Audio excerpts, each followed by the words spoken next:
예, 넷플릭스 위기의 민주주의 다큐멘터리를 제가 지난 25일 날 추천을 드렸고 많은 분들이 보셨으면 좋겠다.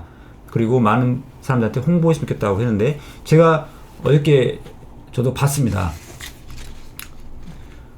내용을 보시면은 아시겠지만 우리나라 상황과 되게 비슷한데 룰라라고 하는 이 노동자당 당 대표였던 분이 여러 차례 낙선하고 하다가 결국 당선이 되셔가지고 각종 여러 가지 사회 개혁 조치들을 많이 하고 그래서 경제도 많이 좋아지고 소위 가난한 분들이 많이 빈곤에서 해방되고 보우스사 파밀리아 정책인가요? 그런 훌륭한 정책들을 펼쳐가지고 아주 좋은 나라가 됐어요, 브라질이. 근데 룰라가 두 번 집권한 다음에 그 다음에 지우마 호세프인가 고분하게 여성 대통령에게 이제 후계자로 지명을 해서 그분이 대통령이 당선이 됐는데 문제는 그때부터 그 호세프 대통령이 이제 기득권에 대한 강도 높은 개혁 정책들을 취하기 시작하니까 그 다음부터 이게 이 기득권층이 똘똘 뭉쳐서 이 노동자당과 호세프 대통령을 탄핵하려고 막 혈안이 돼가지고 그때 이 윤석열 같은 모루 판사가 등장해서 이 법기술자들이 이 그런 역할을 맡게 됩니다. 그래서 마치 노무현 대통령 그때 초반에 처럼 최도술, 안희정 이런 측근들을 이렇게 정치자금법 위반 이런 것들로 막 구속해 가고 그러면서 대통령에까지 탄핵을 추진하고 이런 모습들이 너무 우리나라와 비슷했는데 그 앞잡이 노릇을 한 사람이 바로 윤석열 같은 모루 판사가 있었던 거죠. 그래서 그 부분을 보면 우리가 앞으로 윤석열에 대해서 그리고 이 정치검찰과 이 기득권 동맹체의 판사들에 대해서 어떻게 이 개혁을 해야 되는지 얼마나 그게 중요한지 여실히 나오고요. 그 다큐멘터리 중에 또 이런 게 있어요. 룰라 대통령에게 인터뷰를 하면서 혹시 후회되는 거 있으세요? 했더니 대통령 집권 8년 동안 언론 개혁을 제대로 안 해놓은 게 너무 후회된다. 언론 개혁을 제대로 안 해놨더니 이게 그 모루 판사를 비롯한 그런 기득권 세력들이 언론을 장악해가지고 언론을 통해서 이 룰라와 노동자당 쪽 정치인들에게 아주 부패한 이미지를 씌워가지고 언론에서 계속 그렇게 떠들어대니까 국민들이 세뇌당해가지고 급기야는 룰라 전 대통령을 이제 감옥으로 가둬야 된다고 이렇게 시위하고 막 할 정도가 됐습니다. 그래서 노무현 대통령께서도 지금 문재인 대통령께서도 이 언론 개혁이 안 된 것 때문에 굉장히 많이 피해를 보고 있는데 브라질도 9개 가문인가? 그 9개 가문이 언론을 다 장하고 있다. 이렇게 표현을 하더라고요. 이런 법조, 언론, 재벌 권력들은 이렇게 세대를 이어서 계속 그 권력이 유지되기 때문에 국민에 의해서 선출된 권력처럼 이렇게 교체가 안 되기 때문에 이 권력이야말로 정말 진정한 강자, 진짜 권력층이고 기득권층인데 이들을 개혁하지 못하면 결국 나중에 아무리 경제 성장을 일으키고 코로나 방역을 잘해도 퇴치기 당한다는 거죠. 나중에 우리는 이미 노무현 대통령의 서거를 통해서 그거를 목격을 했고 체험을 했지만 브라질은 지금 그렇게 되고 있는 상황이고 또 그때와 달리 지금 윤석열이라고 하는 그런 정치검찰에 의해서 그러한 개혁의 저항들이 이루어지고 있다. 이 점이 브라질하고 좀 비슷한 상황입니다. 그래서 그 위기의 민주주의를 보면 지금에 벌어지는 상황이 결코 어떤 추미애 장관과 윤석열의 대결, 거기서 2연패 이런 게 아니라 이 본질은 국민에서 선출되지 않고 국민에서 통제되지 않는 이런 법조, 언론, 재벌 권력의 카르텔, 이 강관 동맹이 얼마나 위험한 짓을 할 수 있고 민주주의를 기껏 우리가 성장시켜놓은 민주주의를 다시 위기로 빠뜨릴 수 있는지 여실히 보여준다 라는 내용이어서 아주 많은 국민들이 보면은 홍보 어떤 지금 사태를 정확하게 이해할 수 있는 좋은 교육 효과가 있지 않을까라는 생각이 드는데요. 여기에 대해서 제대로 좀 설명을 해놓은 걸 찾아보니까 마침 어느 언론 보도 중에 이런 게 있더라고요.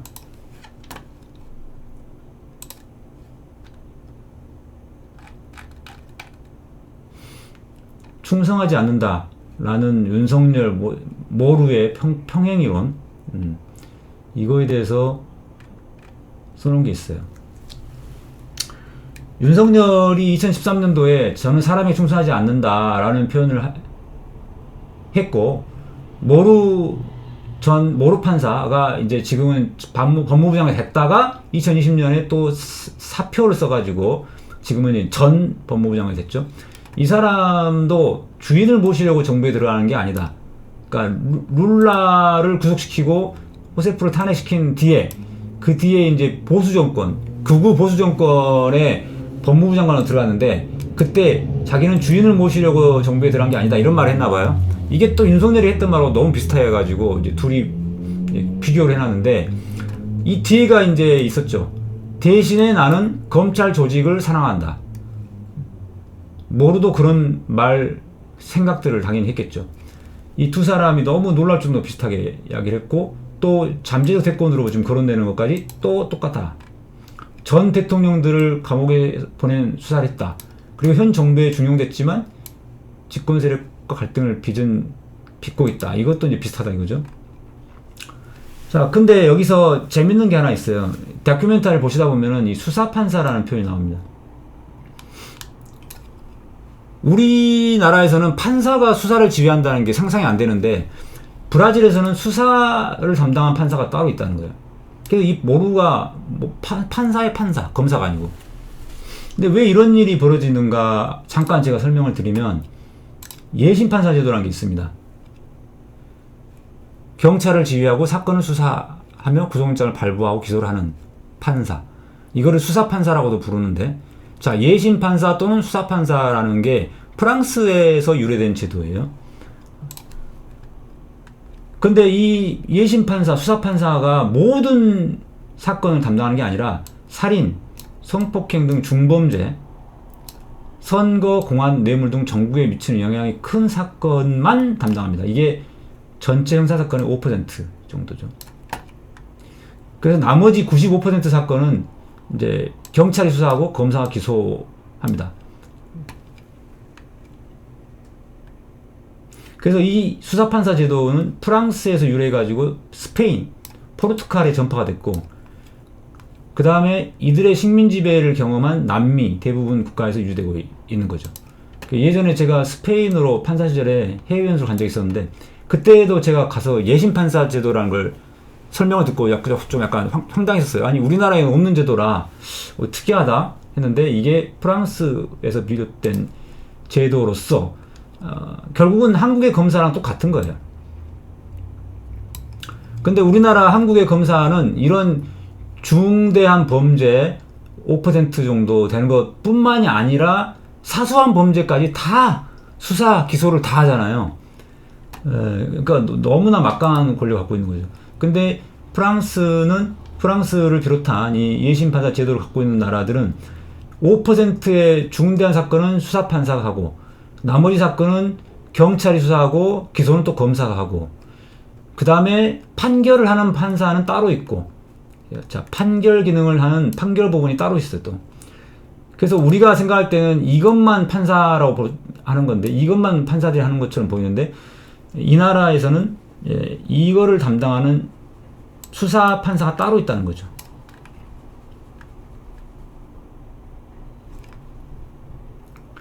자, 그 다음에 이 재밌는 거는 이 다큐멘터리가 나올 때는 아마 2020년도 4월 이전인 것 같았는데 4월 달에 이 사람이 이 모루 판사가 사표를 써요. 법무부 장관에 들어갔다가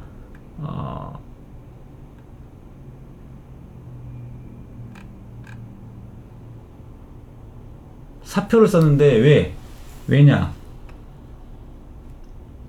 이 극우 보수 정권의 대통령인 보소나루에 대해서 실망감을 표출하면서 사표를 썼는데 부패 척결과 법치에 대한 의지가 사라졌다면서 비판하면서 사표를 썼다.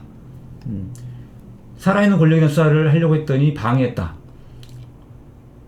즉 이 보소나루 대통령이 두 아들이 부패 혐의가 있었는데 여기에 대한 수사를 하려고 했더니 방해하더라. 자, 근데 되게 웃긴 거는 그러면은 이 보소나루 대통령을 탄핵하면 될 거 아니에요. 예. 호세프 대통령 그리고 룰라를 구속했던 것처럼 이 보소나루도 그렇게 하면 될 거 아니에요. 자기가 법무부 장관인데. 근데 그냥 말만 이렇게 하고 그냥 사표를 써버려요.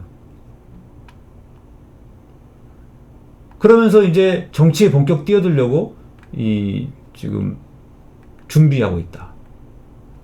그러니까 결국은 이 모루 판사는 말로는 살아있는 권력에 대한 수사를 한다. 뭐 이러면서 국민들의 엄청난 지지를 받고 인기를 끌었어요. 근데 정작 그 수사의 칼끝은 룰라 대통령이나 호세프 대통령 노동당 쪽 여기만 집중적으로 마치 윤석열처럼 언론을 활용해가지고 신상털이 탈탈 털어가지고 이렇게 구속하고 이쪽 극우 보수 쪽에 대해서는 한 신용만 하고 실제로는 수사를 제대로 안 해요. 이렇게 편파적인 수사를 했으면서도 국민들에게는 마치 살아있는 권력에 대해서 전방위적으로 부패와 전쟁을 벌이는 약간 정의로운 검사처럼 돼 있어요. 우리나라식으로 하면 검사고 거기는 수사판사고. 이게 이 모루 판사와 윤석열의 실체라는 거죠. 그래서 그 다큐멘터리에서는 아마도 2020년 4월 이전에 만들어진 모양인데 그때만 해도 모루 판사가 법무부 장관을 하고 있던 시절이라서 그렇게 여전히 이 모루 판사는 법무부 장관에 대해서 뭐 저러고 있다 뭐 이러면서 이제 끝나는데 그 뒤에 벌어진 상황입니다. 그래서 이런 법 기술자들은 결국은 그 실체가 드러나게 돼 있다 라고 하는 게 이 넷플릭스에는 안 드러나 있지만 그 뒤에 벌어진 상황들을 보면 알 수 있다 라고 생각이 듭니다. 윤석열이 그동안 박근혜 뭐 수사하고 뭐 이런 것들이 결국 그것도 죽어가는 권력이니까 했던 것이지 그게 살아있는 권력이 수사가 아니잖아요. 엄밀히 따지면 이미 태블릿 PC를 통해서 이미 다 드러났고 그러니까 그 얼마든지 탄핵할 수 있을 정도 수준으로 됐으니까 그게 수사가 가능했던 거고 그것을 활용해서 자기의 이 지지와 인기를 얻은 다음에 현 문재인 대통령이 신임을 얻은 다음에 그래서 법무부 장관이 되니까 검찰총장이 되니까 이걸 이제 또 자기가 진짜로 수사하고 싶었던 그런 조국 수사라든가 이런 것들을 지금 하고 있는 거잖아요. 그 편파적인 수사의 실체가 우리나라의 윤석열도 이제 점차 드러날 거라고 봅니다.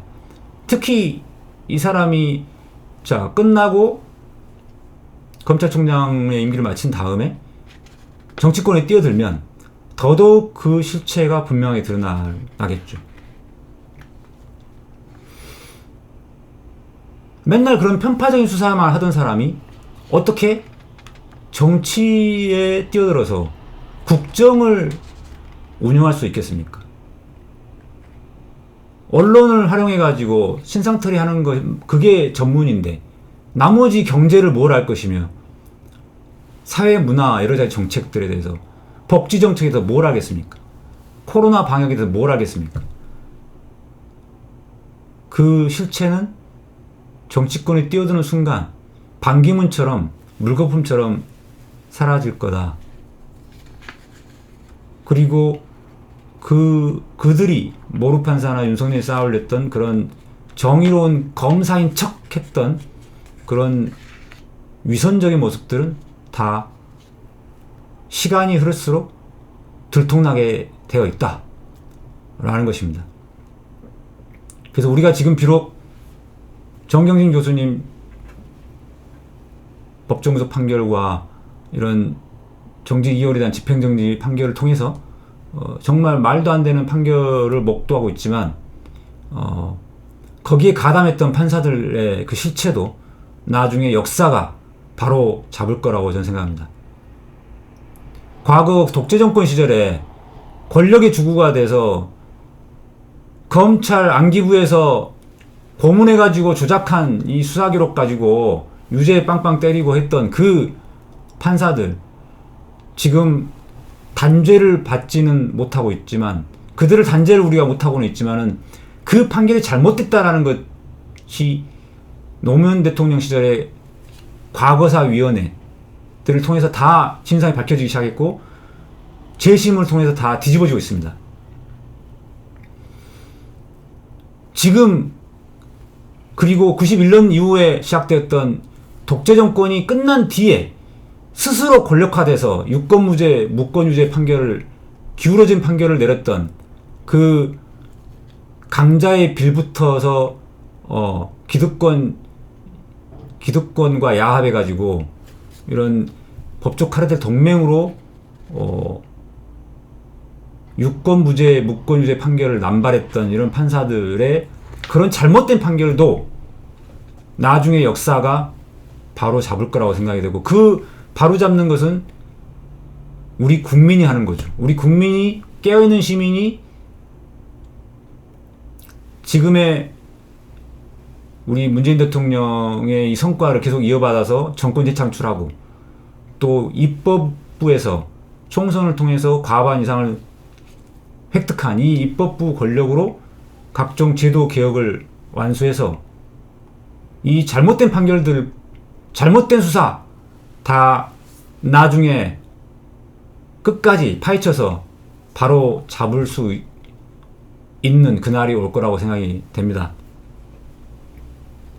지금은 그들이 비록 강해 보이지만 브라질의 모르 판사가 그런 윤석열처럼 언론을 활용해가지고 신상털이 수사를 통해서 룰라를 구속시키고 호세프 대통령을 탄핵시키면서 마치 다 싹쓸이한 것처럼 보이지만 그들의 실체가 이제 하나씩 드러나고 있고, 윤석열 정치검찰과 이 거기에 합세한 이 기득권 판사들의 이런 잘못된 모습도